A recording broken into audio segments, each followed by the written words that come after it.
I think it's live. Yeah. All right. First off, appreciate you hosting this, man, and excuse my technical difficulties. Um, Pretty much just want to. I've been interested lately in getting into land. We've talked about this, like a small bit on BGS's Hangout. I've been doing a couple of things on my end, working with business and all that, and I just had a couple questions about um getting land, defining criteria. Uh, I've already sent you the list of questions, so we'll just roll through those and then take it from there. Any information you got, just let it free, man. Okay. I appreciate it. So first, defining a criteria, lot size, financing purpose. What are your ideas on that? What should people really think about when it comes to getting land? What your plans are with the land. So first you have to figure out, number one thing is, what do you want to do with the land? Do you want to hold it for a while? Do you want to play the short game or do you want to play the long game? Right. If you do the short game, that means you're going to actively be trying to flip it as soon as possible, and you're actively going to try to, uh, or, or if you play the long game, then you know for how long you got to decide. Okay, how long am I going to keep this property? And am I going to upgrade it in any way, shape, or form? Because if you upgrade it, then that means it brings up the property value.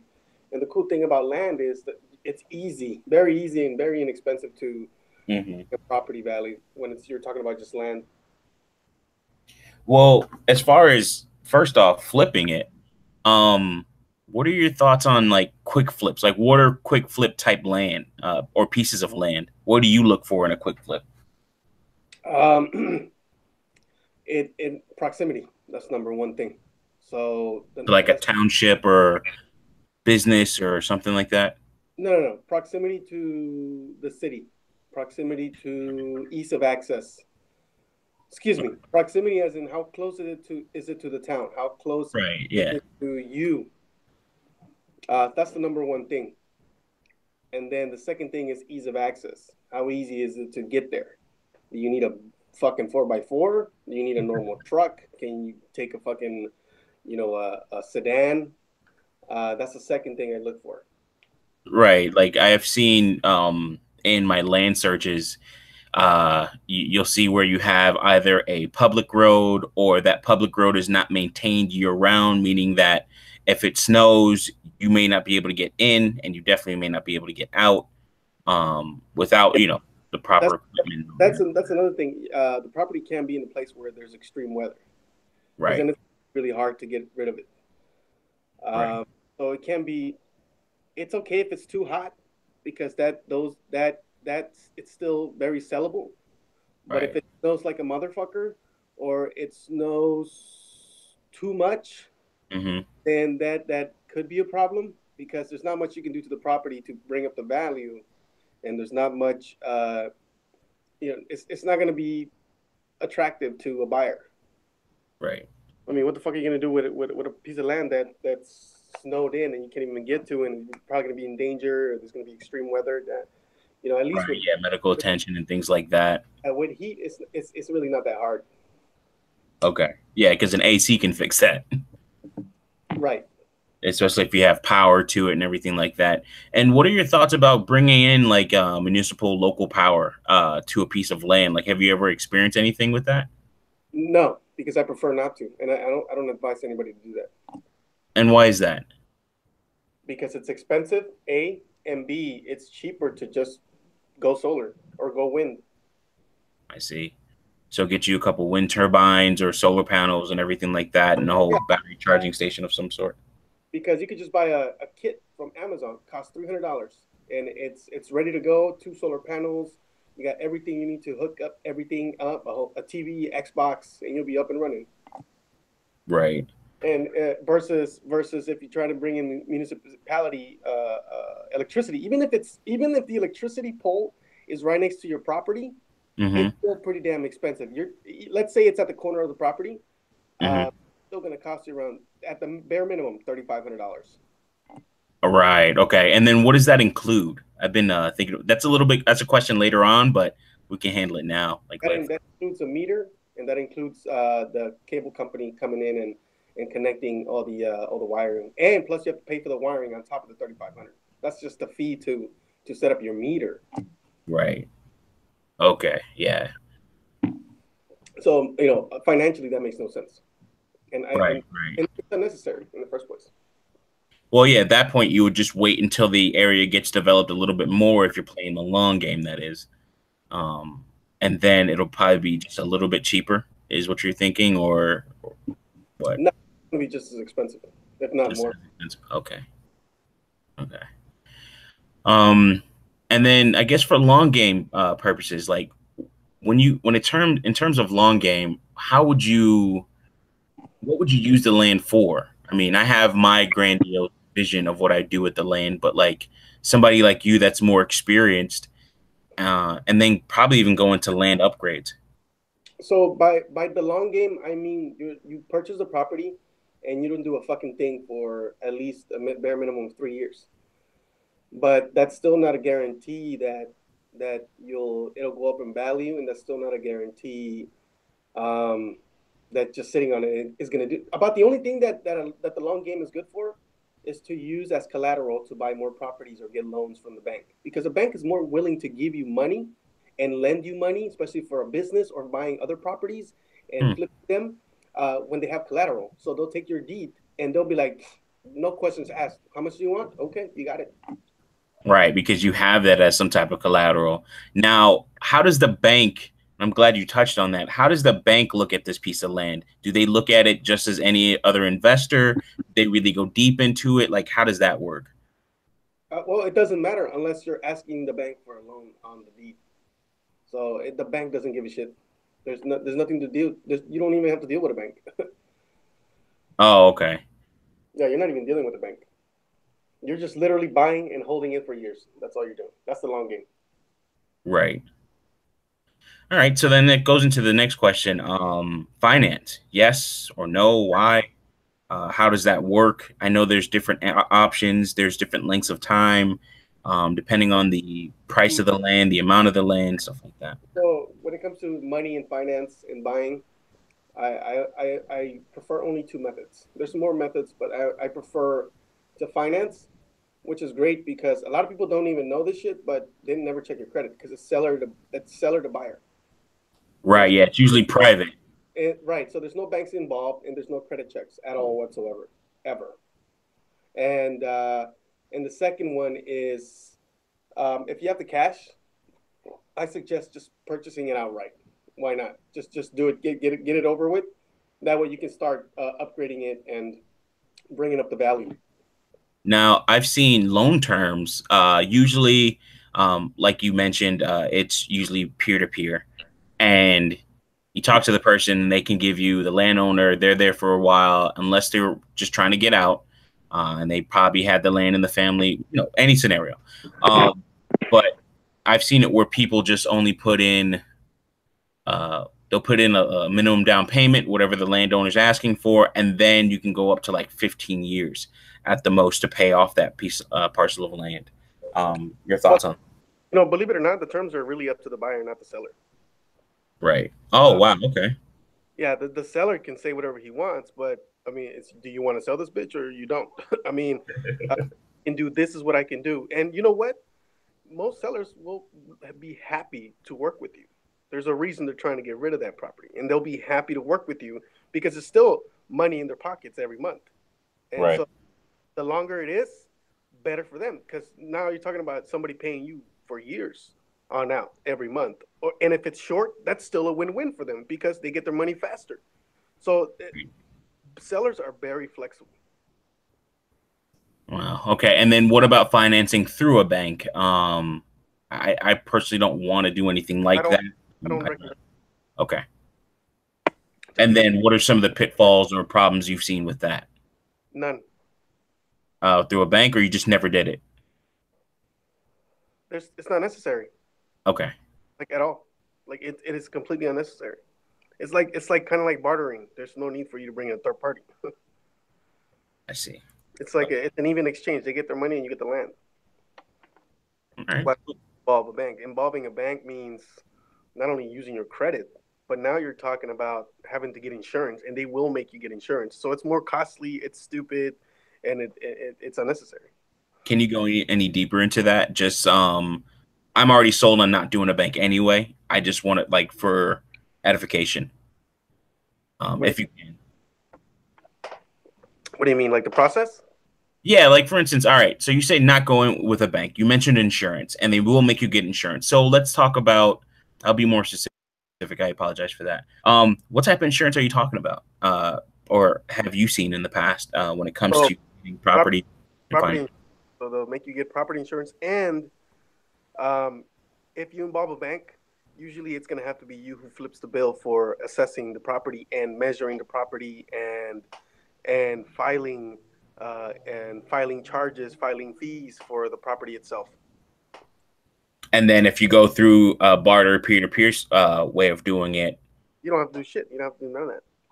you just go off kind of off the person's word, saying, "Hey, listen, this No, is no, no, no. You don't go off the person's word. You go off the what the state, because every state has on the deed." a list of all the properties in that state, right? So Right, right. all you do is during the verification process, which you should be doing, is you're looking up the guy's name to make sure it's really under his name, and Hmm. then you're making sure that there's no taxes or liens on the property. And the state will give you all the information on how big, how the size of the property, if there's any mineral rights or there aren't, if anything's wrong with the property, if they owe something. So you'll know about it before you even sign a contract in the first place. Okay, And usually, I find that most sellers will provide you that for free. So all you got to do is verify. Go to the state's website and verify, and that's it. okay, okay. And So then, later on um, down the road, if you want to measure it yourself or put up a fence or something, that's on you. But that's on your time and that's on your dime. right. Now, what about local municipalities kind of pressuring you to build on the property or anything like that? What's your experience with that? Well, the rule is municipalities don't give a shit. Okay. Usually about 90% of the time, there's no set time for you to build. Um, the 10% that does have a time limit of when you have to start building or doing something, it's only because the property is really, really, really, really close to the center or the town.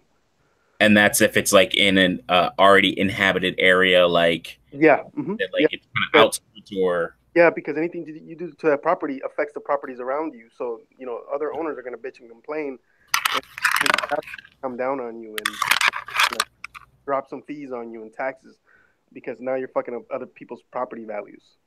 So I never suggest to anyone that's going to buy land to ever buy it close to the town. You want it close to the town, but not so close that you have neighbors. so what's the distance are we talking? 2, 5 miles? It's very simple. So long as you have no neighbors, you're good to go. Okay. And so no neighbors within. Within, I'd say visible.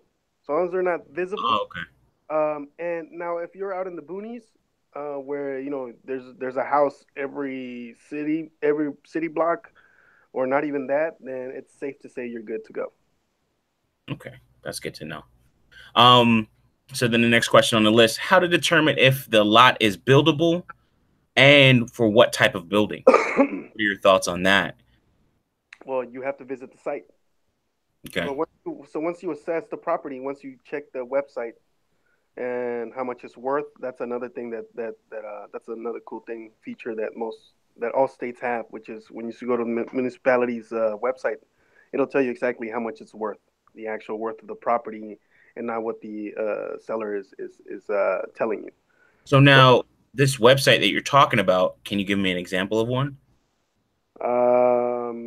San Bernardino.gov. San Bernardino. Oh, okay, okay. All right. So local municipality.gov or what have you. What would you search for maybe, or where The, can you get more information on that oh, locally? you just search for the county that it's in, the property's in. That's it. Is the county that's in? Yep, Okay.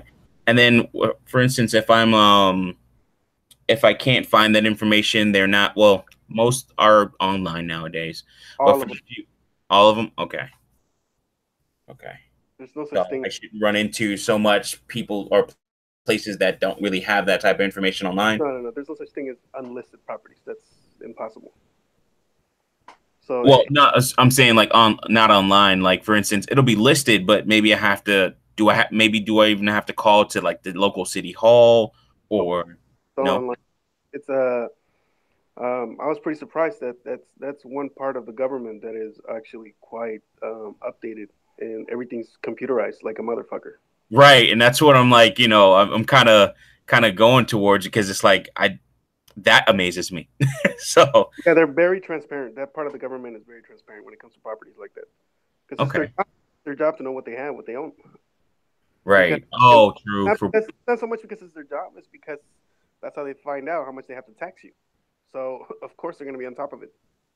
right. Okay. Okay, that makes sense. You touched on this earlier. Are there any liens, right-of-ways, easements, protective covenants, or other deed restrictions or encroachments on the property? So again, I got some of these questions from a general site about like, land ownership and purchasing. One thing that I've seen, I think it was I was looking for land and I saw some land in Virginia. And it was very no, not Virginia, Vermont. And it's very like very lush green. But then you saw like a protective covenant, like forestry or something like that. Like a But what? like a forestry protective covenant, like so. Okay. For instance, go ahead. Right. What about it?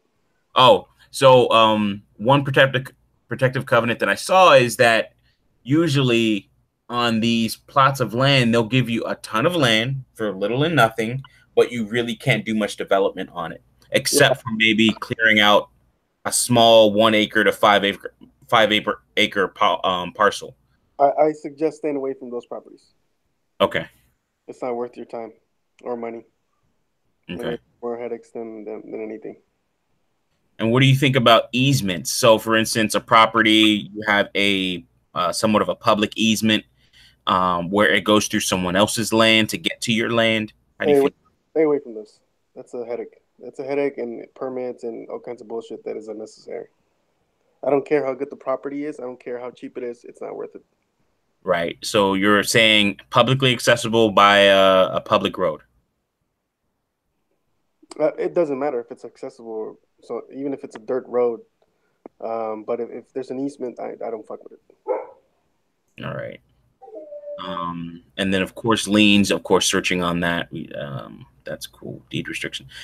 Your thoughts on deed restrictions? I didn't totally understand what a deed restriction is.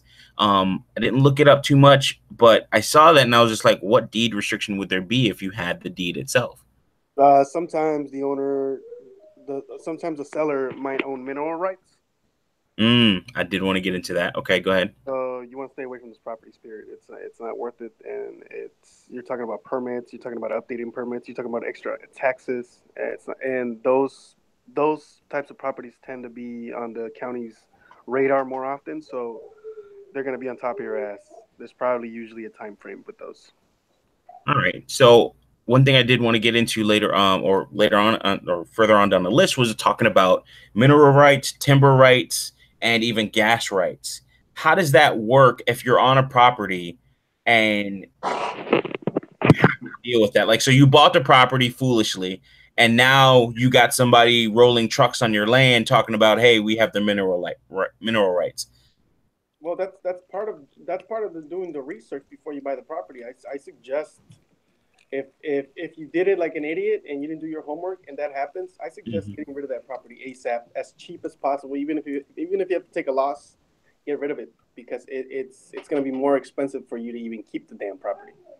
And usually it involves higher taxes and more often. And why does it cost more for you? Is that because you have to if somebody else has the mineral rights to that property, wouldn't they be paying those costs? That's up to you To guys to decide. But that's why I stay away from properties that have mineral rights pulled. So I because it's a complication, yeah, and plus it's better if you pull your own property rights on your property, right? right? Yeah, I want full rights. And it's easy to find out if it's even worth pulling the rights. It's there's very easy, simple, cheap process to find out if you do have precious minerals or precious stones. That's a really easy and cheap process. Can you go into that a little bit more? Okay, so there's kits on Amazon, for example, let's say you have a property that you're just curious. You want to find out if there's any precious metals. So there's a Mhm. kit on Amazon that you can buy. It's like $40, and it involves a gallon or two of water that you take with you. You grab some soil samples, and you swish the kit with the soil on the kit with the water, Mhm. and there's many YouTube videos out there where it tells you exactly how to do it. It's a simple process, takes a few minutes, and that's how you find out if there's precious metals. And so if you have a sediment of gold, sediment of silver, Mm. or you have a sediment of copper, um, and you'll know right away because it's very obvious. Gold, of course, is extremely obvious. Everybody can identify it really quick. Silver, not so much, but it's a simple chemical. It's just you put some drops in the kit and it'll change color. And then with copper, it's easy because it's green. It's Oh, green. It'll turn into rust when it touches water. So if you have those sediments and you have enough of it within a small sample, then you just found some minerals in your fucking property, and now you can just get the permit, which the permit is only $150, and now you own the mineral rights. oh, okay. Now, and I almost think this is a stupid question, but is there any way somebody can come on your property and try and pull mineral rights? Are they stopped because of the fact that they're not the owner and they have to get approval? I don't think it'll ever get that far, and I don't think you would be stupid enough to tell people. And the only way they can find out is if they get on a registry and pay for the registry. And I mean, you would be foolish enough if you're going to develop the property or bring up the value not to put up security. So usually, what I do with security, right? That's one of the first things that I do. I set up Wi-Fi on the property. I set up Wi-Fi. There's a kit on Amazon where you buy a Wi-Fi camera, it costs like $30, Yeah, you were talking about this before. and you get a USB dongle from any Mhm. service provider that sells cell phones, Mhm. and then you hook it up to a little small tiny solar panel that you can also buy on Amazon, and boom, now you have 24/7 security. Right. Not only that, it brings up the property value. Just the fact that you have Wi-Fi on the fucking property, which is unheard of. Nobody does that. Absolutely nobody. I'm the only person that I've ever seen do that. And anytime I have a buyer that finds out in my listing on Craigslist that I have Wi-Fi on the property, they go ape shit. It just makes them want to buy it more. Right. Yeah, I remember you were talking about that in the hangout, and I was just like, yeah, that is pretty cool. And it's also one of those cool things where you can actually show them the stream of the camera, right? So they can Yeah, kind of where it saves you money at the same time. Yeah, you're paying for the service on a monthly basis, but it's not going to be no more than $35 a month. But right. it saves you time and money because you don't even have to take a buyer to your property. You just give them Mhm. the link and they can see it online. Right. Yeah, you don't have to drive So out there or anything else. It makes it a they'll little yeah easier. they'll appreciate it even more, and it just gets you closer to the sale. Yeah. Yeah, that is pretty cool. And what about timber rights? Do they pretty much work the same way as mineral rights and gas rights? Yeah, but I mean, it's not really worth it unless you have a crop that you know for certain that you already have on the property or that you're going to start on the property. And that's kind of like having equity in the property then at that point, right? If you pull the rights, yes, but not really, to be honest with you, unless you actually personally are going to develop it so that it can be. It's pretty much starting a business. And if you don't want to do that, but you just want to make it attractive to a buyer, then there's so much legwork involved in that, because you're gonna have to find industrial buyers at that point. And Mhm. it's a lot of legwork. You could do it. Me personally, I think there's better things and more profitable things that you can do faster and turn a profit faster if you do other things. So I would never do that. That's too much. What I've seen, or what I've heard from another friend who actually has purchased properties, he just bought like another 40 acres in northwest Georgia, somewhere, Edmond, Edmonton County or something like that. And he's like, yeah, if you're gonna, the only thing good about timber rights and somebody coming in, if they do, is that they'll kind of clear the land for you, in a sense, and it'll be a little bit cheaper than you doing it, but besides that, you can just clear your own piece of land. Yeah. What are your thoughts on that? Like, is it worth it if they're going to kind of clear the parcel of land for you and they chop down all those trees? Yeah, but the chances of somebody doing that, it's or a company doing that is that unless you have a high quality crop, then it's not really worth it. You have to have really good quality crop, like a good tree of So more than likely, it's not going to happen. And if you do have to have, I mean, if you do find out that you have a quality crop, quality tree, Hmm. then yeah, it could be worth it. I mean, there's But then the land will probably be more expensive, and then of course, if you have a decent crop, the trees might not be at a certain maturity level. Is some of the things I'm thinking of. it's you know it's worth it if you just build your own crop. I It's see. it's just better. Um, it's faster and it's easier if you try bamboo. Oh, okay. Bamboo sells like hot potatoes right now. And it's Any fairly fast to any grow, isn't it? Say again? It's fairly fast to grow, isn't it? Extremely fast. It's Right. You just need the the fastest right. growing fucking tree besides grass. Well, it is a grass, right? Isn't it a form of grass? I think. I have no idea.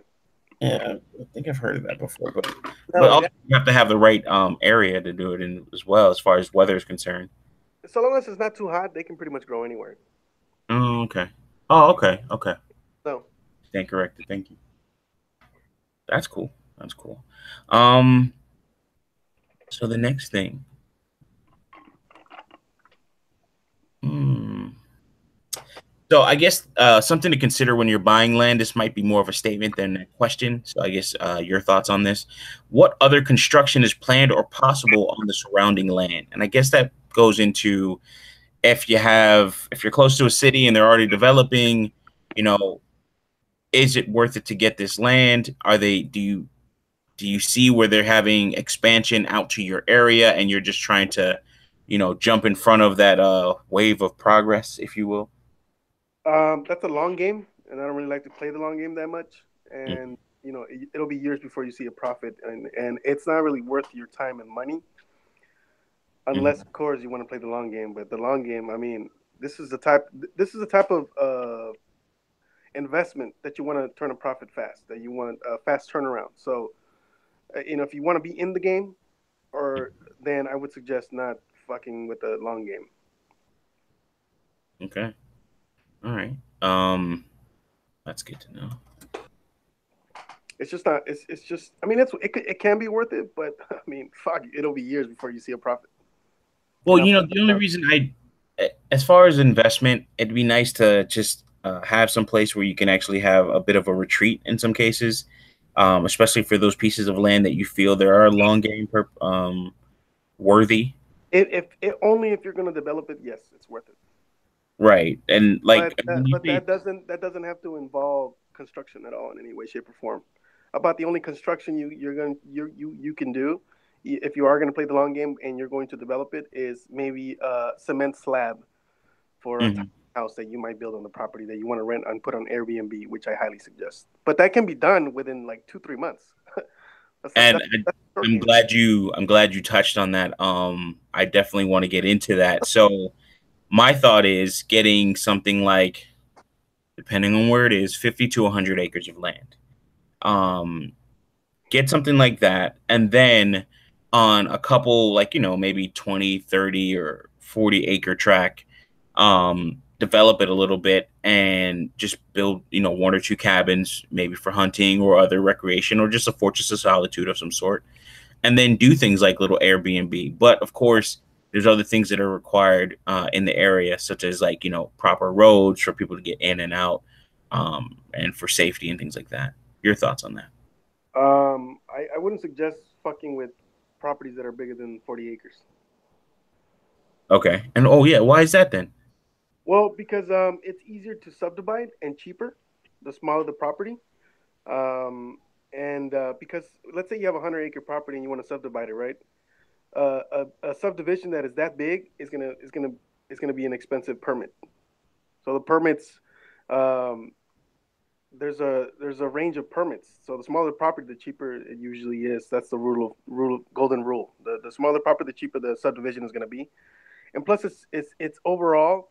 if you're planning on doing that idea that I told you, it's better, easier, simpler, faster, cheaper for you to just fuck with smaller properties. It just is. Now, Yeah. if you specifically want to do the whole camping thing and not the camping thing, the hunting thing, Hmm. then sure, I mean, but the turnaround rate is going to be pretty slow. I can tell you that. It's more of a long game. Yeah, and I think I'm my business partners say this about me. They was like, "Oh, that's too slow." When I talk about properties and stuff, like homes, and they're usually they're in it for the quicker flip. So I'm more of a person that's long game, where it's like it can be passed down, and then the next person can sell it or do whatever. It's kind of like a future investment for them, for children, like my nephew, and then like potential kids that I'll have. So that's my thought process behind it. So I guess just have that in mind. So I wouldn't mind the long game for something like that, because then if I can get like say 100 acres, I don't know if I have the type of scratch for that, not yet, but soon. Well, okay. So the rule of thumb is the bigger the property, Hmm. the the more of a liability it becomes. So it stops becoming an asset and starts becoming a liability. The bigger the property. And then why is that? Because of people potentially coming on it while you're not Yes, there? yes, or getting hurt, or an accident, or because I mean, the only way that you can keep somebody from fucking themselves up or being an idiot on your property is you're gonna have to fence a big Yeah. ass property, Yep. and that's expensive as shit. And so now Yep. it becomes a liability. I see. So if you want to have a liability in a future, I mean, how the fuck are you gonna have security over a property even if you don't fence it? I mean, that's ridiculous. So Yeah, and even if you do fence it, that's a huge piece of property, and you can't have like a watchful eye. yeah, so it's more expensive, so therefore it becomes a liability. Right. So you don't want a liability, you want assets. Okay. So a smaller property. So all right. So what is an SPI size property then, or a smaller property in SPI size? I fuck with 10-acre properties. Those are my 10. favorite. Those are my favorite because it's no matter what the terrain is, it's it's easy and cheap to put up security or a fence, Mhm. um, and it's easier to flip because that's what people want to buy. They want to buy something big, but nothing that's crazy that they have to, they have to maintain themselves because then that's a liability. That's more money. That's more investment. People want something that they can buy from you, that you've upgraded a little bit, that you brought up the property value on, that they can see because you can't see something that you did to a 100-acre property, but you can Right. totally visibly see what you did to a 10-acre property, and it looks more beautiful, it's more attractive, and plus people when people are buying land, especially for the long game or just personal investment to keep for years or the next generation, they want to be able to pay it off fast. That's if they get on a payment plan with you, Hmm. or they want to make sure that they can afford it if they want to pay cash. Um, Hence why I said 10 acres is a sweet spot for me. It's I bought 20 acres before, and oh man, it's a pain in the ass. It's more expensive, Ah, and that's just at 20 and acres, it right? takes forever to get it sold. Okay. And then pricing on, I guess just an estimate. You got your 10 acres of land. What is the pricing on fencing? Can you even think about that? So what I do usually when I get 10 acres Oh, is okay. I only fence a quarter acre in. So I only fence in a quarter acre, maybe even smaller than that, um, and um, and I make a really beautiful fucking fence. I go all out. So Okay. it has to look great, and if it doesn't look great, then you wanna do a stain. So even if the fence has to be quality. It can't be some shitty shit that you just some cheap shit that you did on your own because you cut down a couple trees and shit like that. It has to be legit fence. And if you got some ugly wood or something like that, you know, you want to stain it. Staining it is pretty cheap, and it looks gorgeous. It looks very attractive to a buyer, and it's easy to sell it just because it looks great. So even if you have a piece of shit land in the middle of the desert, but you have an amazing looking fucking fence that they can take their RV into during the summer, which that's what they're going to use the property for, or they're going Right. to camp out. It's going to be closed, secluded, private, beautiful, and at the same time, they're going to feel safe when they're in the property. So you have 10 to 20 acres and you're fencing off maybe a quarter acre or something like that, and maybe a roadway to that quarter acre if it's deeper into the parcel, if it's Yeah. that large. So okay, so this is what I do. Okay, this is the fast. This is what I'm going to tell you what works the best, the fastest, which upgrades will bring the most property value to you, and how you do it, and how much you're going to spend. And this is the best way that I found to flip properties the fastest and get my money back the fastest so that I can go on to the next property. So what I Yes. do is get a 10-acre property. Tell me the secret sauce, the Okay, so recipe. I get a 10-acre property. All right. All right. Then I fence off a quarter acre or less.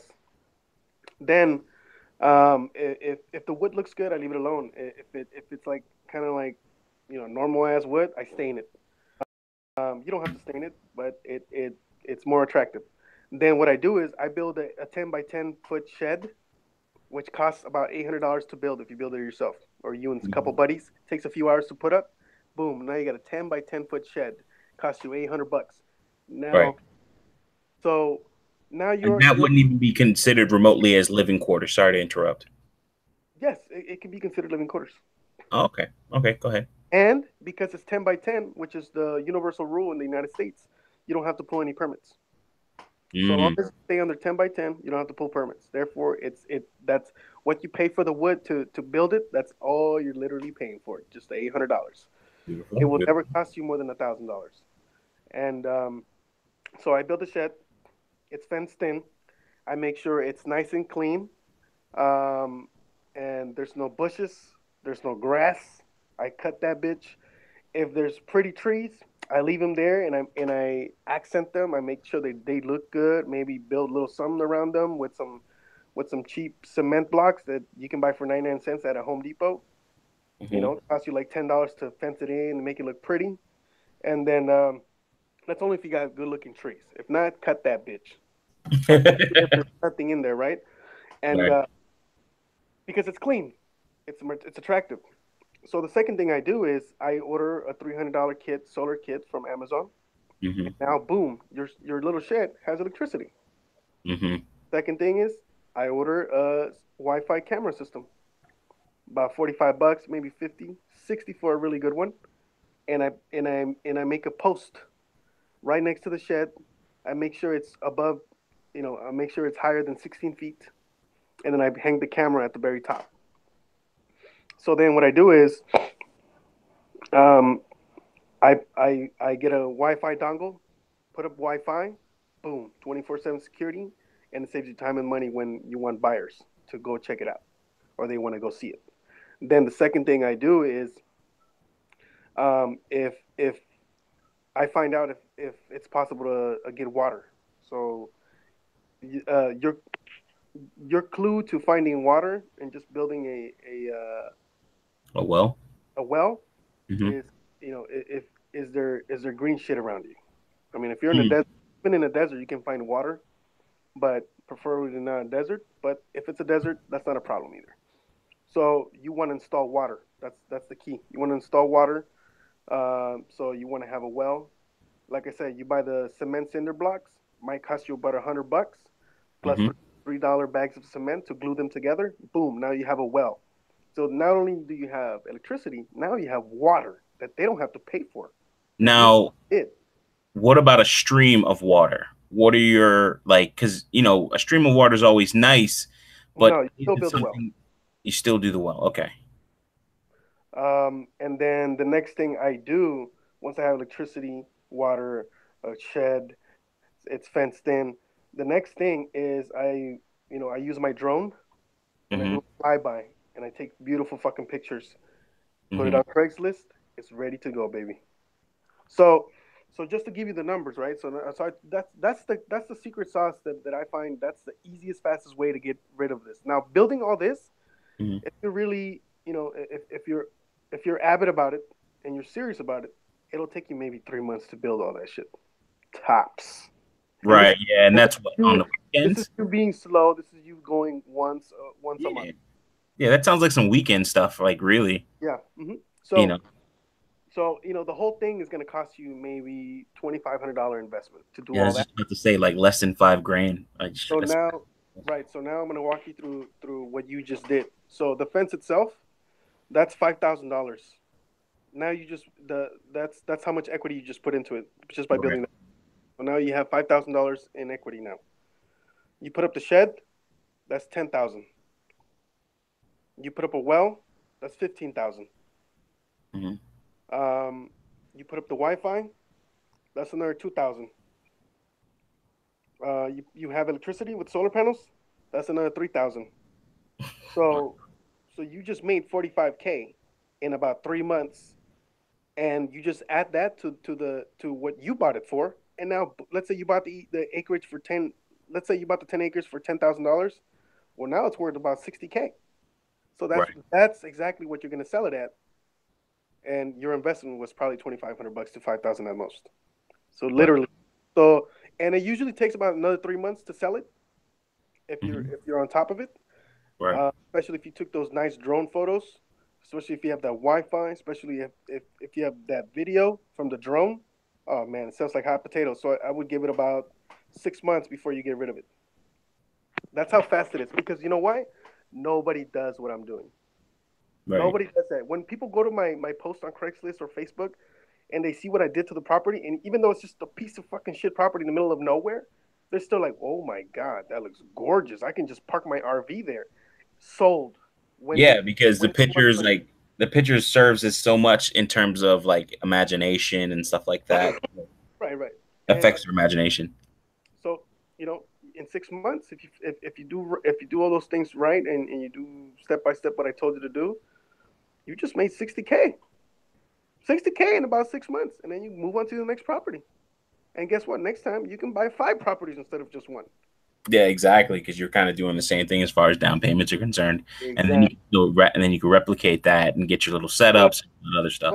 so for my plan B, what I do is, let's say six. So I always give myself a 6 month deadline. So 3 months to build what the for the upgrades, and then 3 months to sell. So that's 6 months. So if in 6 months, then I start going to Plan B. If I haven't sold the property by 6 months, I go into Plan B, which Plan B is I put it on Airbnb. So I put in a little bit of money, maybe like $1,500 into the shed itself. Hmm. Um, make it look super fancy and expensive, which you can do easily for about 1,500 bucks. Are Um, we talking drywall here or no. I'm talking about. So let's say it's unfinished, right? Once you're done building, it's gonna be unfinished, right? It's gonna be right? and that stuff, right? So what I do is I get wood flooring, the cheap wood flooring Of course. Yeah, okay. that's on sale at a Home Depot, Snap together type stuff. and I put it on the walls. Okay. And now you just from doing that not even doing anything on the inside, just from doing that, which will probably cost you about $200. Hmm. Just from doing that, you just made that motherfucking shed look like a fucking $50,000 shed. Hmm. I got wood walls, bitch. People, people go bananas for that shit. Even though you haven't done a fucking thing to the inside, Right. people go bananas. They're like, "Whoa, this is super modern. Oh my god, this is amazing." Because the only place you're gonna see that type of siding, and it's really called siding. That's what they Hmm. call it. If the only place you're gonna see that type of siding is in a rich area of homes, Right. and it's only gonna be a piece of a wall or just the front of your garage, and because that's considered very fancy, very expensive. So you just made some fucking $200 fucking flooring look like a very modern fucking shed that has nothing on the inside, and you just turned around and made it cost 50,000, and people go ape shit over that. So that's so let's say But you what know is your let's say you do the siding, okay? and a month later, which is 7 months in, you haven't sold it. Now you put in $1,000 on the inside or $1,200, and you finish the inside. Well, now you just put it on Airbnb, and people will love those type of properties because they're For secluded. hunting. There's a lot of privacy, and Hmm. people are looking for places, unique little places like this, to go out and spend private time with their significant other or camping or something like that. And then the next thing, I would just put grass and make it look pretty, just like about 20 feet out from the shed itself, Right. just Right. grass. And guess what? You have a well, so now you make sure that you go once a month, cut the grass, make it look pretty, Hmm. and anytime you have a buyer, you take them there, and they're gonna be shitting their pants. They're gonna be like, "Oh my god, this is fucking amazing! When can I rent this? When can I buy this?" What is People your are begging me. Airbnb? What is your Airbnb ad sounding like? Like, what are you pointing out as far as like amenities or what have you? So it's a secluded, private, you know, camp place. And what I do with the shed is, the way I describe it is, it's I forgot what it's called, what I call it, but it's just a fancy ass shed. Like it's one of those things that, one of those modern man caves. Okay. Sometimes I say it's a modern man cave, and people go ape shit over that. They're like, "Oh my god, this is amazing! You mean I have 10 acres to myself, me and my spouse, and we can hide out for the weekend, and you're just charging me $60 a night? That's it?" Right. Yeah, and they have all that free reign and everything like that. Now, Exactly. the property itself, you've only cleared out, as we stated before, 4 acres. maybe a quarter acre of that property, and the rest is maybe wooded in, if anything.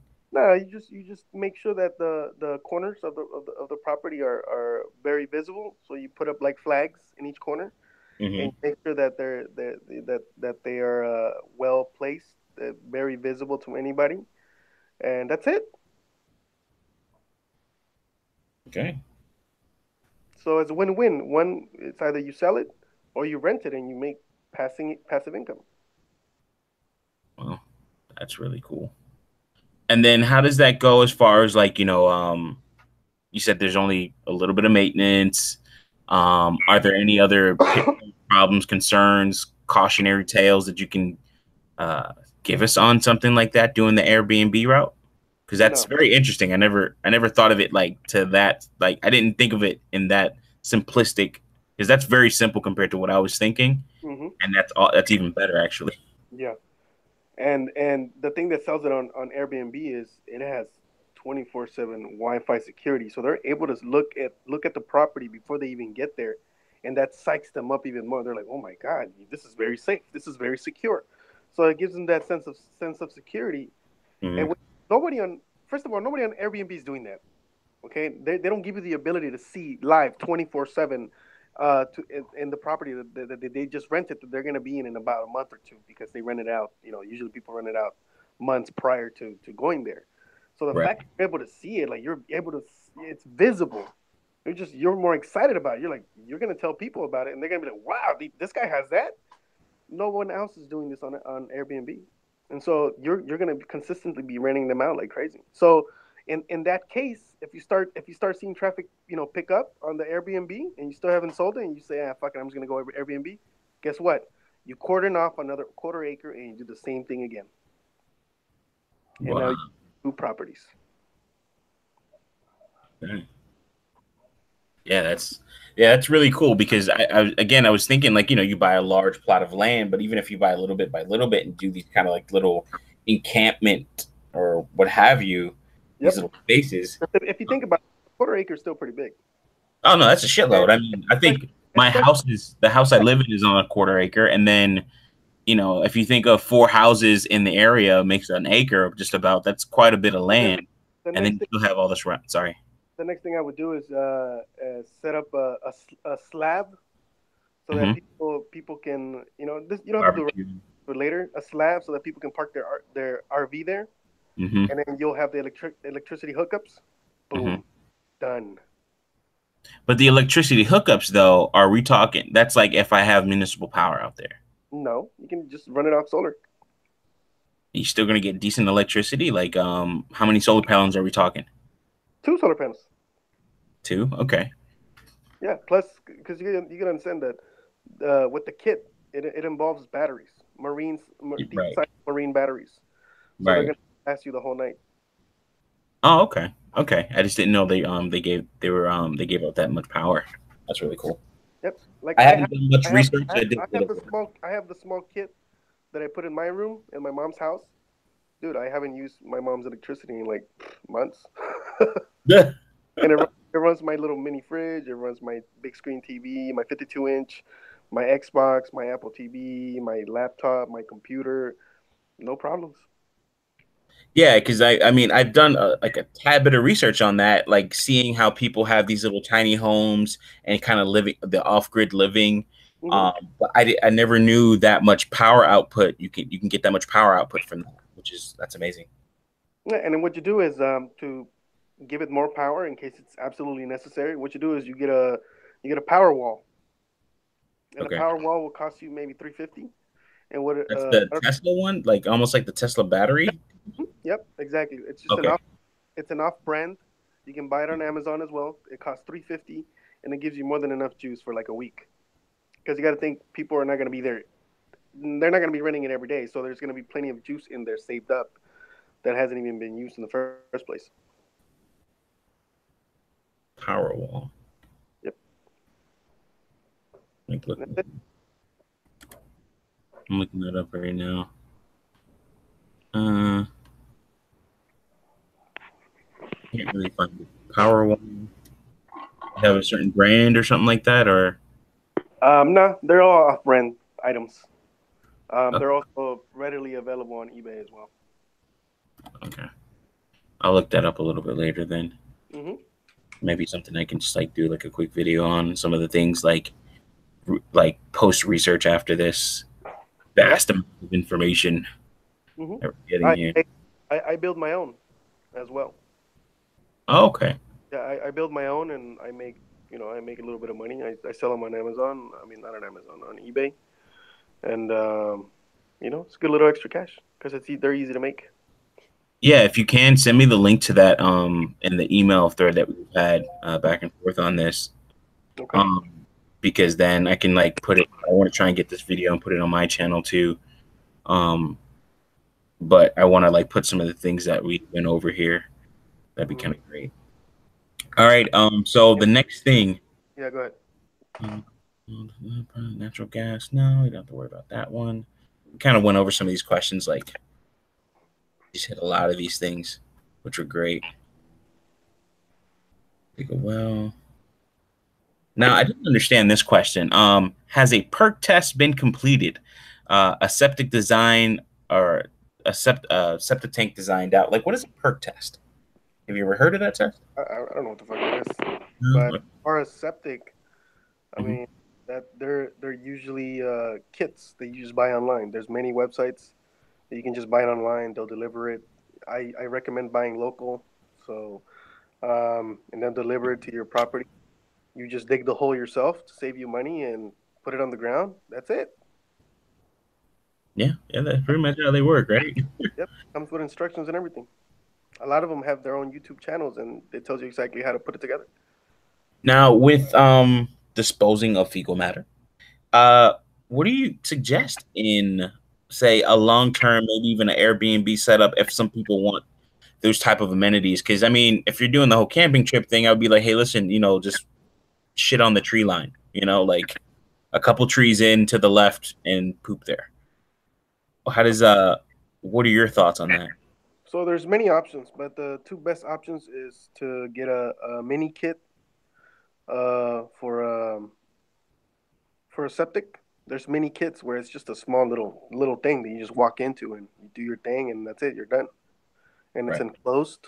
It costs about $500. Okay. And then what about disposal of the fecal matter? Does it just go on the ground and then Yep. Yep. Goes on the ground and with the water it just dissipates and it's 50 meters out. It's 50 meters out. So and when it where it comes out is it actually doesn't come out anywhere. It goes into the ground in a hole that you made separately. Right, right. Okay, so like your back in the day outhouses and stuff like that. Yeah, something like that. Yeah. Okay. Um. Oh, so all right. So we get into the question of surveys. Um. Purpose of a survey: are the boundaries clearly and accurately marked? So when it comes to a survey, like I would think you would do something like that just so you can know what piece of land is your or what piece of the land is yours, and if there's any other things that you have to worry about with I mean, I guess Well, marking your property. most of the time you don't have to worry about surveying a property, even if it's not clearly marked, just because the state or the county already has that information. So Mm, unless you're outrageously going over your 10-acre boundary, which is impossible, I wouldn't worry about it. Trust me, that's something you never have to worry about. Impossible how and why? Like Okay, it's unless impossible you're gonna because be it's like doing it should be obvious construction, to you. unless unless you're going to be building construction or you're going to be doing a lot of Oh, building, right. and somehow you went over 10 acres of building, then yeah, I would, for a big ass project like that, which I doubt, you're going to do one in the first place, because Yeah, that's a different type of property. Then that, you're talking about totally different property style and property business. I see what you That's a mean. completely different model that you usually don't have to worry about. Plus, Plus, there's an app that you can download for iPhone that costs $15 on the App Store, Hmm. and you feed in the numbers from the county on their Hmm. website, and you just walk around and it marks it for you. And what is the do you know the name of the app? I, Off I the can't think of it off the top of my head, but it's an app. It's $15, and you just walk around your property, and it tells you exactly by your GPS where to mark your property. Okay, so pretty much you get the Yep. longitude, latitude of all the Hmm. points. And that all Okay. that information is in the county's website. Oh man, that's beautiful. Okay. All right, so it's almost like you don't really need a survey on something like that, and then even if you're building like big properties like that, they're gonna do a survey anyway. Yeah, Um, they have part of the project anyways, and that's part of project management. But that's different. You don't even have to do that. You're paying somebody else to do it for you. So exactly. Yeah, at you're that point, this becomes irrelevant. okay. That makes sense. All right. We already talked about easements and direct access. So we already talked about what to do with the land once you got it. We already talked about No, we kind of scraped by. I just gave you some ideas of what you could do if you want a fast turnaround, and what you know okay. what the So man juices out. But there's many ideas, many different things that I've done and that I know that you could do to the property. So you don't necessarily have to build a shed or fence it in. There's other things you can do to the property to bring yeah, up I was thinking like value, and different types of projects, to bring up the value, and different costs. All of them are around the same cost, really. So mhm. it's not any other idea. It's not really going to vary that much, except it's just a different type of project. It's a different type of upgrade. But there's many other ways, many other things that you could do to a property or land to make it worth more in order to flip it. Well, I was thinking like, for my Fortress of Solitude, as I like calling it, or kind of like the Den of the Lone Wolf, if you will. It's like the funny names that I have for this whole thing. But getting the large piece of land and then developing it for personal use. Um, my game plan was basically to get something nice, a decent size, what I like, and then put on, say, a nice little structure, tiny home, maybe even like a container home, depending on like what's kind of allowed. I know in Florida, specifically Fort Lauderdale, you really can't have those tiny home container home structures on the property unless you have like some type of crazy foundation poured, secured, and everything, just to make sure it doesn't blow away when a hurricane comes through, and then of course damage other places or pieces of property in the area. Okay, so with container But home, okay. um, unless the county enforces the code, the building code, Mm-hmm. and you're close to the town itself, nobody's gonna give a shit what you do with that fucking shit. Right. How you set it up, or if you put a slab, nobody really gives a fuck. And if you're out in the boonies, you're not that close. You're like 30, 45 minutes out from the nearest town or Mm-hmm. the center of a town. That not only do they not enforce the code, but it's nobody's gonna give a shit what you do. Yeah, nobody's going that far out, right? Unless you're bringing attention to yourself and you're doing illegal shit that you shouldn't be doing, then there's nothing to worry about. Right. Yeah. Which And I mean, like honestly, put a nice little container on there and make it somewhat of a home or shed or even just something that you can see, you secure to the ground, and then you can put your RVs and shit in there until you come back around. Well, You kind of don't have to while you're secure there. the ground if you think about it, because those things weigh a shit ton of they weigh a lot, Yeah, and and they can only be moved by specialized type of vehicles. yeah, So exactly. what Tow thief trucks, the what flatbeds. what thief do you know is gonna have a specialized container fucking vehicle? Because if they can afford a container vehicle, they're too rich to steal your shit. Yeah, no, So, no, no, so you have nothing to worry about. right. And then and I mean, I wanted to do other stuff too. I'm a coach, so I have the dreams of grandeur of having almost like a training facility sooner or later. Are actually at the simplest, making a trail. Like, what are your thoughts on that as far as costs are concerned? For Oh, say, that's extremely cheap, and that would be very profitable. That's a great way to bring up your property value, and it's extremely cheap. It's extremely inexpensive because all you need is a rent a bobcat, costs about $60 an hour. Uh, mm-hmm. what you want to do is you want to lay out your property on Google Sketch. Okay. Do it, plan it out in Google Sketch, and you rent the bobcat once you're ready to go. Once it's marked, all the areas are marked, the trails are marked, Mm-hmm. clearly marked, and then you go in with a bobcat, clean that bitch out. Takes a few hours. You're Mm-hmm. done. The next thing is you get solar LED lights that are um, movement sensors, which Oh yeah, okay. you can get the kits that give you about 10 of them on Amazon. They cost you about $80, and then you lay them around all across your trails. So now, not only is it safe, but now you have lighting, and now it's also attractive, and now you've piqued people's interest. Right. I'm gonna do a screen share here because I think this is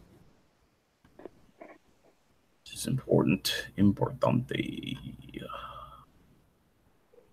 Boom. And share. All right. Cool.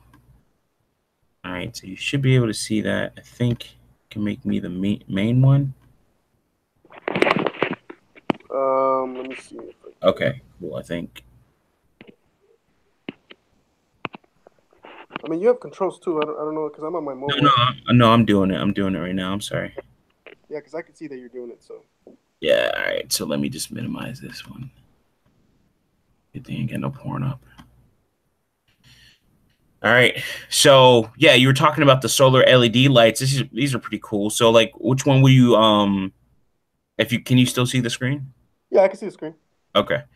So I've seen things like this on the Amir solar power string or powered string lights. I've Yes. seen that on Pinterest. I think you were talking more like these little stakes right here. Where No, you grab them. Okay. no. You can find them on AliExpress or eBay. And so the second phase, or the second thing I would do to a trail is which I did do a project similar to this in Mexico because my family owns a lot of land out there, and I did it last year for shits and giggles. Mm-hmm. Um, and Man, people went nuts over it. Everybody in the town wanted to go through our property and like jog Yeah. like that. Yeah, it became super popular. And my grandma was all talking about renting it out, like charging people 10 pesos to do our trail. Right. Yeah. That's cool. That's cool. So And that's many cool people. that you're talking from experience on that. That's like awesome because like I want something like that. Yeah, you could charge somebody $1 to get in. Boom. You put up a couple of Wi-Fi cameras for security. You got lights on the trails. You make sure you clean up really well for liabilities. The Mhm. ground. And the next thing I would do is I would set up wine lights, wine LEDs. Wine LEDs. Yes. So if you go to eBay and you type in wine LEDs, you'll see what I'm talking about, and that'll make it extremely attractive. That's what I did. People went ape shit. Oh, the ones you put in the wine bottles. Yes, and then you Oh, that's crazy. That's and, beautiful. and some of them are solar, so I got the solar ones, and they cost like 99 cents, $2 at most. And That's then really you pretty. hang them up. You hang them up all around the trails in the trees. people went ape shit.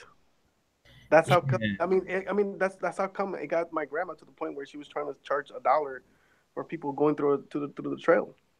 That's like somewhat festive too. Like as far as looking at these lights, if you put them around like Christmas time or So, something like that, so or not it's only, romantic not as only well. so not only is it attractive, but it makes you feel safer, and that's what you Right. want ultimately at the end of the day. Um, yeah, that's pretty cool. Like I do want to see the light you're or an example of the lights you were talking about as far as putting them on the tree that are motion activated. What should I search for as far as like a search term? Oh, you're gonna find them on AliExpress. AliExpress. AliExpress. You know, I never use that same site at all. It's a great site. Yeah. And It's then it's solar. solar wine lights. Okay, I saw the wine lights, but what about the other ones you were talking about? Trail itself. Yeah, for the trail So, itself. motion sensor LEDs.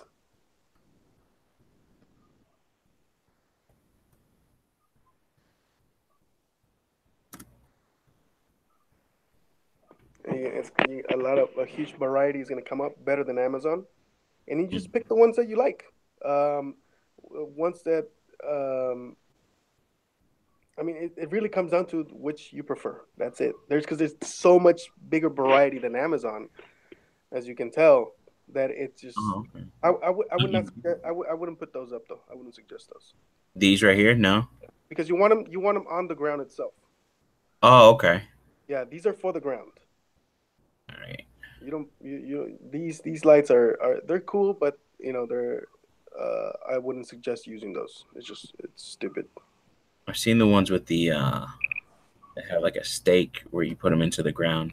You could do that. Just make sure they look good and make sure they're light. The light is strong enough. So what you do is you just order a couple. Since this website is wholesale, you order a couple samplers, and Hmm. that's it. And you pick the one that you like the best, the one that's the brightest, because you want to be able to light the ground itself really well, and that's it. Okay. And then And what are then your thoughts on oh go ahead. no, I'm done. Go ahead. What are your thoughts on wild animals and things like that on a property, especially if you're out in the boonies? Um, any thoughts like anywhere you can go with that? Any the first thing that comes to mind, really. Well, you were borging out, so I didn't hear you. Can you say that again? What are your thoughts on wild animals and protecting yourself against that, especially with these trails? Um, you know, Well, any thought you have on that? I mean, I know well, that can go to any which way, but what you do is you get solar floodlights and you put them up sparingly about 20 meters away from each other, all along the lines of your property, and hmm deter most big animals. They deter them automatically, um, and you just slowly over time you just build an actual fence. oh, okay, okay, But the solar floodlights they deter any big animal really. They scare the shit out of them. So that's one thing you can start with. so they're not that expensive.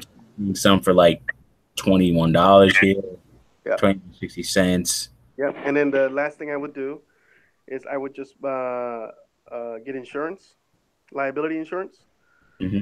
and for the property. And I mean, it's only going to cost you maybe $120 a month, and that's it. You're good to go. You're covered. Okay, all right. I did want to go over. Let's see what I see if I have anything else on this question here. No, that was pretty much it. All right, so that covers all the important stuff. Um, so I did want to go over this website here, landwatch.com. You can still see my screen, right? Yep. Right. So I know you're more experienced on stuff like this, but what do you feel about a site like this? For instance, you can go to the United States. Um, I could put in $50,000. No, actually, no. I was thinking more like $80,000. Right.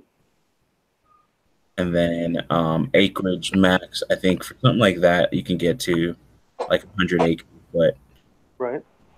and you were talking 20.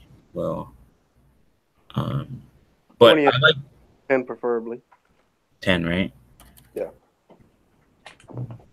I like this website because you can kind of just like see a lot of stuff, and I think what your idea is, the idea that you have, is a lot better because some of these pictures that are in here are just shit in comparison to what stuff you're talking about. Yeah. That, Um, that's a good starter website. I mean, I know better websites than that, but that's a good starter one. oh, okay. Name them. I can't think of them off the top of my head right now, but All right. uh, Well, if you can send those to me, that'd be yeah, I'll great. send it to you so you can browse through them. But I know better sites. Oh, here's one, 1881.com. 1881.com. Yep.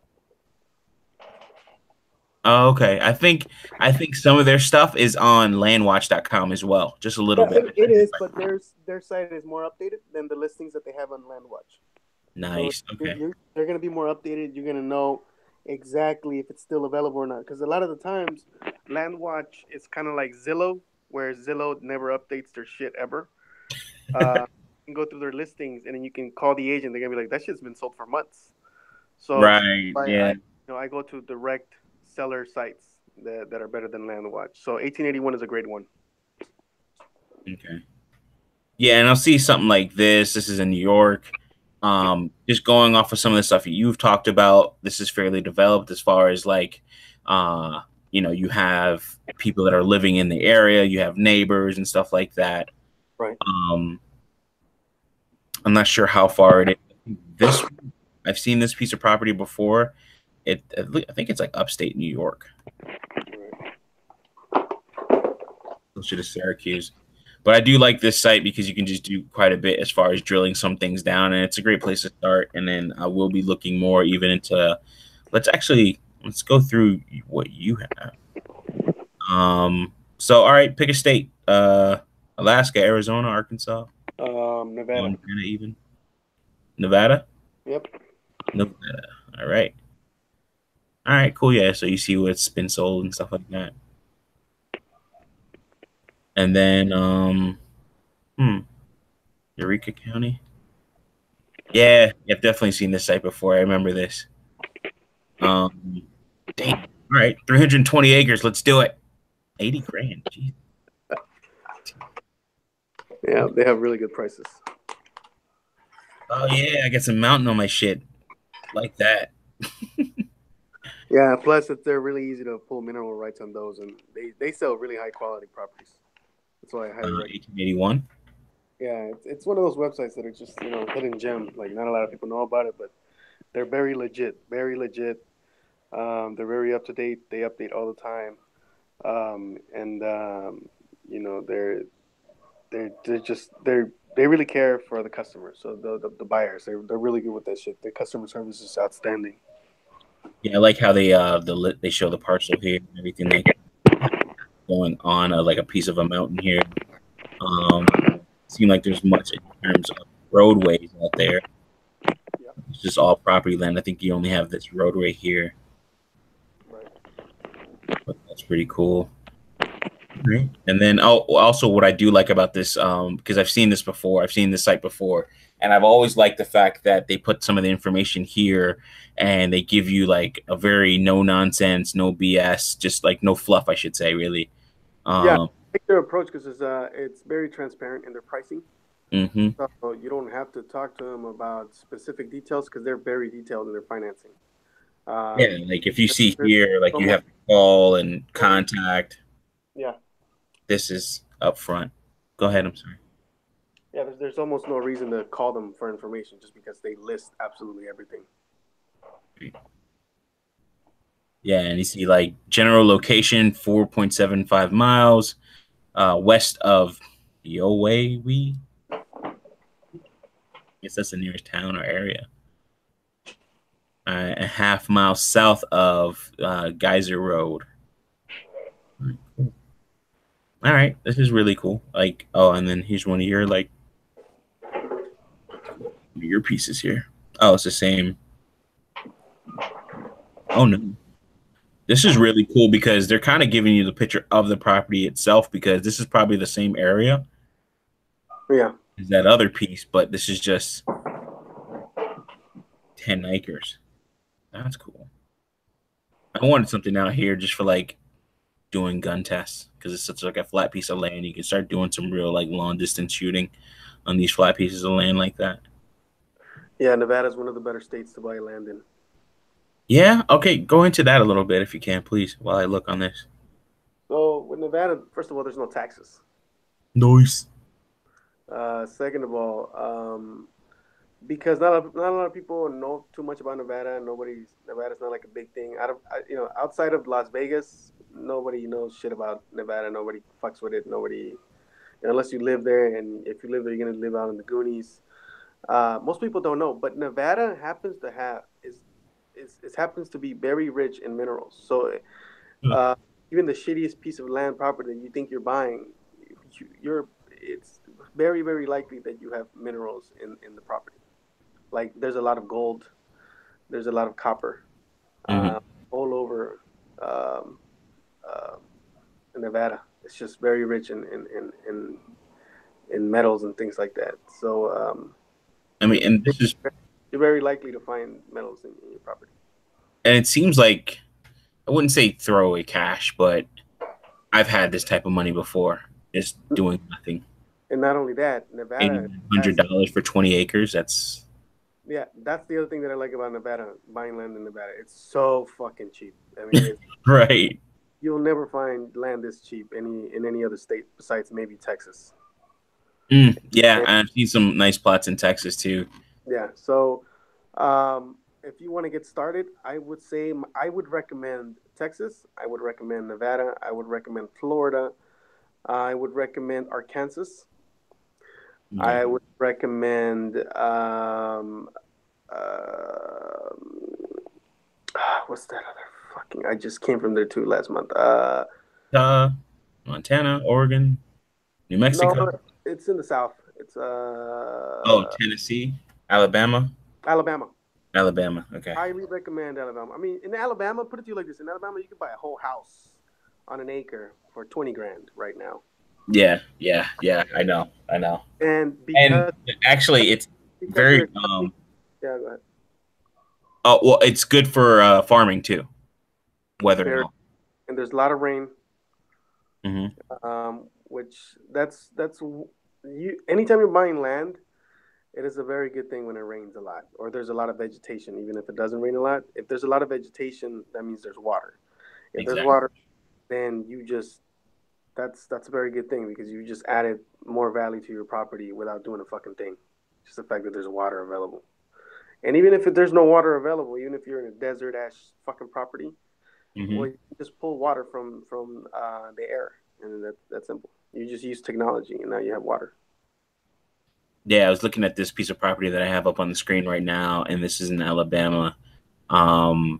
Has a little, I don't know if you can call this a river, but a stream of some sort. Yeah, Uh, it seems like it's fairly shallow. I can kind of see some of the rocks from these pictures here. yeah. But that was something that was nice, along with the picture that I have up right now. Which has like a little bit of a rock formation on there, so Right. that's pretty nice as far as like hiking is concerned and having a path. And that's 53 acres at 60 grand. Price point. I think this is probably the last thing we could probably even close up. And I thank you so much for your time. Um, Price point. A friend of mine who has about I live in Florida, and he says he has, I think, a little bit north of here of where we are. I live in South Florida, so like Broward County, and he has about 40 acres. He's like about an acre, $1,000 per acre is almost cheap. Like I've seen cheaper, but $1,000 per acre is fairly good. In Florida, it's a little bit higher premium. What are your thoughts on that price point? So for me, I try to stay under 1,500 an acre.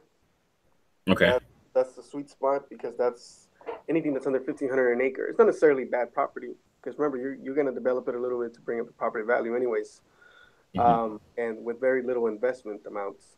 But that's the sweet spot because that anything under 1,500 per acre means more profit for you. Anything higher than that means um, less profit for you. Okay. But again, if it's, I mean, Yeah, I just stay at the 1,500 range tops per acre.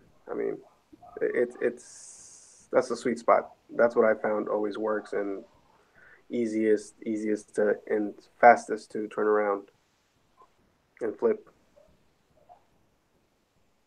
Tuscaloosa.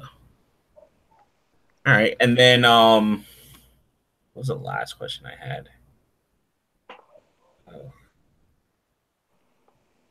sorry, just looking at this piece of land kind of threw me off here. Matter of fact, I'm going to the Philippines in August. Uh huh. I'm gonna be buying land out there. Oh Uh, yeah. yeah, well, I already own. I mean, we already own some land up there, but Mm-hmm. um, uh, from my wife's side. But I want to buy me some acreage out there. And while I'm out there, I want to be out there for a few months. I'm gonna go buy me a condo, live there for a few months, and then come back and do some more stuff here. Maybe set up a few businesses out there, invest in a few businesses, just because it's so cheap to start a business over there. Yeah. Um, but I'm very excited to look at the properties over there, man. Yeah, Badass. yeah, yeah. I'm glad you also got married. I remember you were talking about that a while back. So congratulations on that. Thank you. Congratulations, bro. Um, I'm sure if I think of the question, I'll come back to you on it or something like that. Yeah. But I mean, we went over a lot, and I think this is all great information because the stuff we went over, like you went in so many different directions, and it was just beautiful. So I appreciate you so much for that. Well, I'm just very familiar with the subject. Yeah, I remember you talked about it and you like lit up on that hangout. I was like, holy shit, all right, cool. I know my shit when it comes to land. I know my shit really well. Well, And the thing is, I want to get better with it, and it's eventuality for me. My whole process right now is get a home for myself. I just opened up this salon, and I already have my computer consulting business. So now that I've made those huge investments, or that this past huge investment, my computer consulting company is pretty much a service company, so there's not much right. in terms of buying stuff. But now that I've made this big investment with the salon and it's going to start paying off for itself, hopefully pretty soon, it looks like Yeah. it's doing it. I want to get like a house, a small house, and then start getting some land in different areas. I would say, do it the other way around. Buy land first and then the house. Okay, That's what I would suggest. Uh, I'm on board with that. Like I almost wanted to do that first, but I was just uh, like, no. you got to look at it. A house is a liability. Okay, It's not an investment like people like to call it. That whoever calls it an investment is a fucking idiot. It's really? Okay. liability. It's a huge liability, as a matter of fact. So it's better to do it the other way around, where you buy a lot of properties. And let me tell you something. Once you have a couple properties and you own the deeds, I mean, you go to the bank. The bank's gonna be like, "All right, you want to trade?" And they're gonna Yeah. give you cash. And guess what? You didn't have to get a loan. You didn't have to pay no interest to no bank. Wow, that's a good way to looking at it. Yeah. And then now the home is not a liability anymore. Now it's an investment. It's a good investment. So you just turned what is usually a liability into an investment and an asset. And so most people think, oh, let me get my house first. And no, because it's automatically a liability. You're Yeah, it's paying kind of attention. weird once you start to really get into that stuff, how what is thought of as what, as far as like you think you're making a good move, and then you get there and it's just like, tricked you, bitch. It's not, like If you think I about still believe in getting a house, but it's just kind of no, like, no, me too, me too. But here, if you think about it, right? If it wasn't a liability, the government wouldn't make you get insurance on it. Because what happens is when you outright own the property or the real estate or the house, Mhm. what tends to happen is um, when you're shopping around for insurance, that's if you choose to have insurance, because you don't have to have insurance at that point anymore. Some counties do, some states do make you do it still, Right. but now the ball's on your court. Now you're able to shop around for insurance, and you're not stuck with whatever the fuck the state tells you or the bank tells you. They get to dictate what insurance and how much what you're going to pay for your insurance Hmm. because you owe them because it's a liability. If it wasn't a liability, you wouldn't have to pay insurance for it. Right. Yeah, And because at that point they're protecting their asset and everything. exactly. So once you pay it off, you don't want to have insurance. You don't have to have insurance. If you want to shop around for insurance, get some cheap ass shit, you're gonna get humongous discount on insurance because it's paid off. It's your asset now. It's an asset. It's not a liability anymore. Therefore, Right. you're gonna get deeply discounts on property insurance. Right. So it's only an asset if I If it makes guess money, you it's own only an it, asset if it makes you money, or if it's not taking money away from you. or if you flip it, like it then it can still be considered an asset, or it's a liability until flipped. It's a liability until flipped. Understood. Okay. If it's not making you money, it just think that's the golden rule. If it's not making you money, it's a liability. Unless, of course, it's paid off and it's a house, then or land, then who gives a fuck? That's an asset. Right. It's accruing value, even if it's just sitting there, but it's paid off, so it's no longer a liability. Right. That's Jeez. why I tell that's like I'm gonna do the same thing. I'm gonna buy me some land out there in the Philippines, and then I'm gonna buy me a condo, Mm-hmm. which will be a liability, but I'm gonna put it up for rent. I'm only gonna be in the Philippines for a few months, and then a month before I leave, I'm gonna put it up for rent, and it's gonna be a liability. It's gonna be making me rental money. Mm-hmm. And condos over there are cheap, and Americans can purchase condos in that country. Um, we're allowed to purchase property out there, and condos they're only 40K, 50K. Wow. And Yeah. Pretty good. like let's say you wanted to buy a condo over there, it'll be like 40, 50K, maybe 60, depending on the size, Mm-hmm. at the 30th floor. And then Oh, okay. It's there's a nice. lot of high rises over there, and they only ask you for maybe $1,800 down payment, Oh, wow. and I've seen $600 down payments Jesus. for 30 square meters. It's condo studio. They only ask you for $600, and your monthly payment ends up being no more than $350 a month. So what you And do is, 30 square meters, like, what are we talking about? What is that in? I don't know. You got to use Google. I can't tell you. I don't know. So But doing that right now. I'm doing that right now. 30 square meters is 322 square feet. yeah, so it's a studio condo, Right. the 30th floor. Right. Yeah. So it's like super high rise. And then, of course, you're not there all the time. So who gives a No. fuck? So what you do is you buy it, you drop your down payment. Your monthly payment's not gonna be no more than 350 a month, and you get an agency or an agent, and then they make sure that it's always rented. Or if it's and when it's not being rented, they make sure that it's on Airbnb, so it automatically goes straight to your bank account once they take out their fee. But it goes straight to your bank account, and you're just sitting over here collecting on that rental. That's beautiful. That's It's like that next level. right. Which that's my plan. My plan is to buy a condo, and uh, and then once I use it all I want, furnish it, Hmm. and then leave, and then have an agent rent it, keep it rented, or put it on Airbnb. And then I don't have to do anything. I can just forget it. Right. That's beautiful, man. That's just like this whole land stuff is just cool to look at because like I'm looking at something on my screen right now, and this is what Fayette County Metropolitan at Alabama. Yeah. It's like 1,000 per acre, 65 acres, and you could see look like it already has its own little road system there. Yeah. That's probably on the property, maybe or off. I don't know, but that's really cool. Maybe next time we could do another stream, and maybe we could talk about side hustles that you could Yeah. start for cheap or for nothing. Hmm. For less than $100. There's so many high side hustles you could start, and you can start making money now. Yeah, I And mean, and you can even get higher end side hustles. Like, for instance, like when I started my computer consulting business, like, yeah, you need some type of skill, but a lot of the stuff, even the fixes that I find, like, I do advanced stuff where it does require me to think a little bit more and know more information and have a wider breadth of knowledge or breadth of knowledge. I don't know how to pronounce that properly. Anyways, um, but sometimes I'll just Google it and I just know what to Google, and that's how I fix it. yeah, I'm And you pretty can good do that. at. Go ahead. I said I'm pretty good at research myself.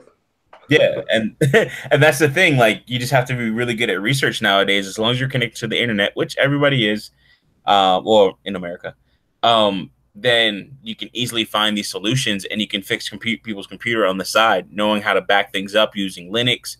So yeah, we can definitely talk about that. And then I parlayed that after about 10 years and even working my night job, which I still work. It'll be 7 years this August. But you can parlay all that. And then I just spent last year, I invested probably about 70, 75 grand, 30 Yeah, grand in my own personal capital in buying in a salon.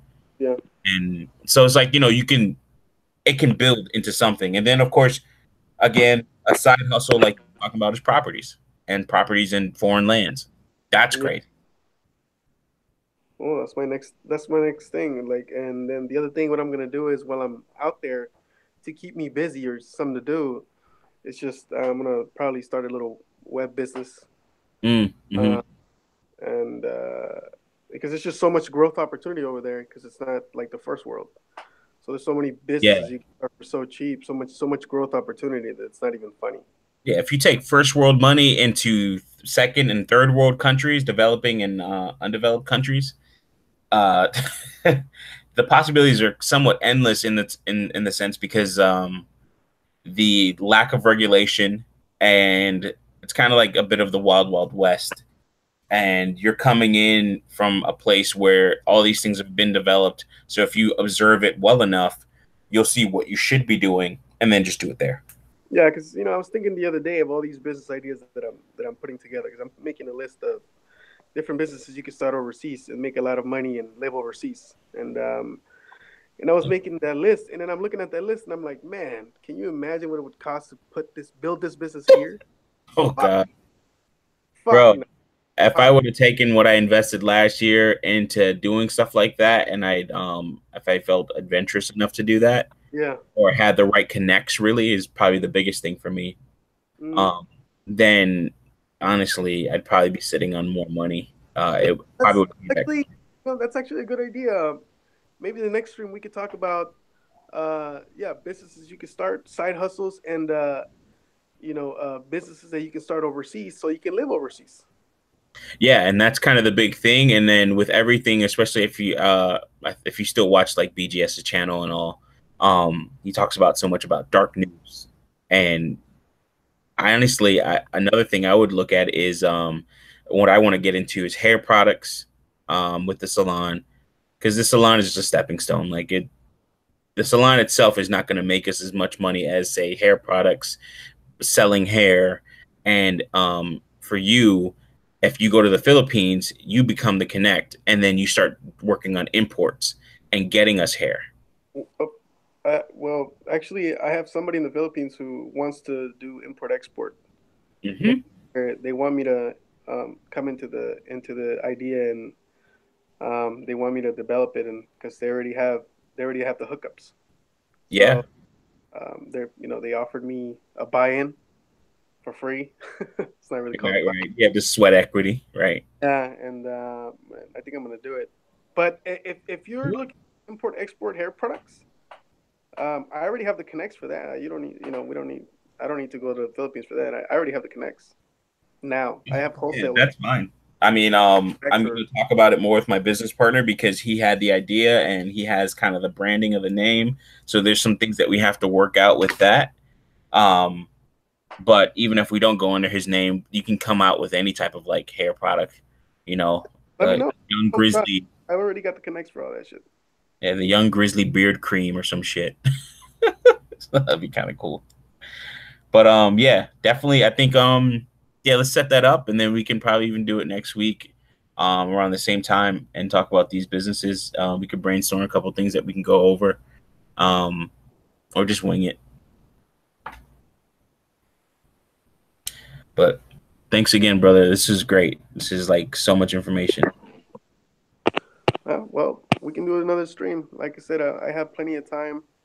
I'm retired, so you know, I have all the time in the world to talk about business because I always like to get into little investments here and there. I'm always looking for that new investment, to put my money into so that I can, double my money. So, I'm always happy to talk about business. So, and I'm not leaving till the last week of July or first week of August. So I'm gonna be very available until then. So if you want to do more streams and shit like that, I'm down for it. I'm sorry. I was doing stuff on my end and I screwed up. But yeah, I was listening. Yeah, that's fine. Um yeah, if we can start doing more of it, and that would be cool. Like I'd love to see if you can if you find the time to do it. Maybe a series out there, man. I know there's another friend of Wilsonian. He's down in Colombia right now doing his thing. And I told him, man, I was like, yo, man, make a series of that. There's a lot of guys that, we talk about it a lot on these streams, but there's not many people really going out and doing this stuff, or they're Well, not in the position to do it. And yeah, it'd you be know what? I was thinking about doing that, but I don't really have a camera for that. your phone. That's true. I guess I could use my iPhone You for that. just do pre-recorded. I do more stuff on YouTube. Oh, I do a little bit more on YouTube now, but it's mainly like stuff like this. I want to have it. I'm trying to build up a nice catalog and then present it to my nephew so he can start seeing it more. Yeah, But I just do stuff on my phone about ideas. I don't really get into something. I get into things that I get into my mindset and thought process because I can't really talk to him like I used to because he doesn't live with me anymore. yeah, So kind of like teaching him and doing the things that you would do when he's right next to you yeah, because you start thinking of these things and you can't really say it's hard to say it over the phone yeah. unless you're in that stream of consciousness. Well, yeah. I've been thinking about maybe for this trip, blogging because I haven't done any content for my channel in months. Yeah, yeah, So yeah. I maybe, think there's like 2 or 3 people watching the stream, and I think one of them is you. uh, and so I'm thinking that maybe for this trip I could start blogging again and maybe teach guys the process of what I'm doing out there, buying land out there, buying and maybe teach them how to buy condos out there. Uh, Bro, I'm talking that be invaluable with everything that's in the manosphere, especially for the MGTOWs that want to become expats and get the hell out of this. oh, dude, man, don't get me started on expat shit, man. I can go on forever, man. And you know how cheap it is to live out there? This is what I'm saying. It'd be perfect for you, bro. You went over there, you got your wife and everything and all that stuff. So, Yeah, I mean, you can get a badass, fully furnished condo on the 50th floor, 350 a month. bro, like, I, you know what? The thing is, I can't tell you to do it, but you and I both know that's a great idea. Like, people are doing that, but they're not doing that. Like, there's only a few guys that are doing it, and I think you could bring. And what you just did with this stream right here is such a wealth of knowledge. I'm gonna try and like grab the stream so I can put it on my channel. Yeah, yeah, Um, but like just the links and stuff, like it's like me talking about computers is what you are talking about with land. If I yeah. could put myself on the level that you just said, I just love business. I love business. I'm good at my ninth business that I'm gonna mm-hmm. start when I go over there. Mm-hmm. So, I had five failures, and then the rest were all really good. I learned from my mistakes because Mm-hmm. I love failing. I love failing. Like I love it when people tell me you can't do that. You can't do that. Like it fires me up. Like motherfucker, are you serious? Oh yeah, man. Like Like my I IT embrace consulting business, we've been in business for 10 years. That's amazing to me. Like I don't know how, but we did it. me personally, man. I can't wait to fail because it's when I fail in business that I actually learn. It's Yeah, and then you get into the everybody learns. philosophical side of it. Is it really a Yeah, thing? yeah. All right, dude. Well, if you get any more questions, maybe just email me and we could do another one. Maybe on the side hustle thing or Right. on how to expatriate to a different country and live out there. Some Yeah. and we could set up some more questions and talk about that because I have plenty of experience of going to different countries and doing shit like that. That sounds great, brother. Thank you so much for this, man. Appreciate it. All right, dude. Have a good one. Peace, brother. All right, bye bye.